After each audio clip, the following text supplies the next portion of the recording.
Hello' বন্ধু-বান্ধৱীসকল, আজিলৈ আহিছোঁ সাগৰীয় শুকান মাছৰ এটা সুস্বাদু ৰেচিপি। ইয়াতে আজি শাহুমায়ে ক'লে আজি সাগৰীয় শুকান মাছৰ ৰেচিপিটোৱে দিব পাৰিম। যিহেতু আজি ঘৰত চৰ্দি হৈ আছে, চৰ্দিৰ কাৰণেও ভাল হয়।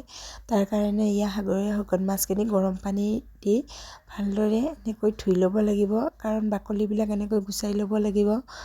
এনেকৈ শাহুমায়ে বাকলিবিলাক গুচাই আছে, চাফা কৰি লৈছে। চাফা কৰা হৈ গ'ল আৰু কেৰাহী উঠাই দিছে গৰম হ'বলৈ। তাত বেঙেনা কাটি লৈছে। বেঙেনা নিমখ হালধি দি ভালদৰে বেঙেনাখিনি ভাজি লোৱা হৈছে। খাব পৰা হোৱালৈকে ভাজি ল'ব লাগিব বেঙেনাখিনি। আৰু উহাই লোৱা এটা ডাঙৰ চাইজৰ আলু বইল কৰি লৈছোঁ। আৰু পিঁয়াজ, আদা, নহৰু আৰু বেঙেনাখিনি ভাজা হৈ গৈছে। আৰু সেই একে কেৰাহীতে তেল, শুকান জলকীয়া, পাঁচফোৰণ এনেকৈ দি এইখিনি ভাজি লোৱা হৈছে। আৰু দুটা পিঁয়াজ, এইখিনি ৰঙচুৱা হোৱালৈকে ভাজি লোৱা হৈছে। এইখিনি ভজা হোৱালৈকে আদা, নহৰু বটাখিনি এইখিনি ইয়াতে দি দিছে। আৰু তাৰ মাজতেই অলপ তেল দি চাফা কৰি লোৱা শুকান মাছখিনি দি দিয়া হৈছে। আৰু তাত নিমখ হালধি সোৱাদ অনুযায়ী দি বইল কৰি লোৱা আলুখিনি ভালদৰে এনেকৈ ভাজি ল'ব লাগিব।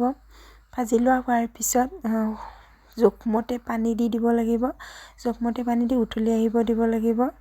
উতলি অহাৰ পিছত ধনিয়া পাউডাৰ আৰু ৰেড চিলি পাউডাৰ আধা চামুচ এনেকৈ দি দিয়া হৈছে। আৰু এইখিনি ভালদৰে উতলি অহালৈকে ৰখিব লাগিব। তাৰ মাজতে লং আৰু জালুকখিনি ভালদৰে শাহুমাই বটি লৈছে।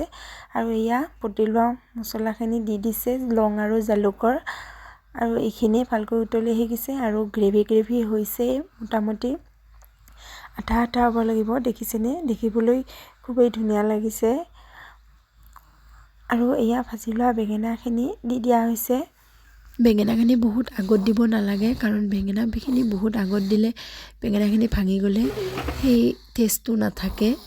আৰু ৰেডি হৈ গ'ল খাবলৈ। দেখিবলৈ যেনেকুৱা হৈছে, খাবলৈও সুস্বাদু হৈছে। আপোনালোকেও বনাই খাই চাব পাৰে এই ৰেচিপিটো। আজিলৈ বাই বাই।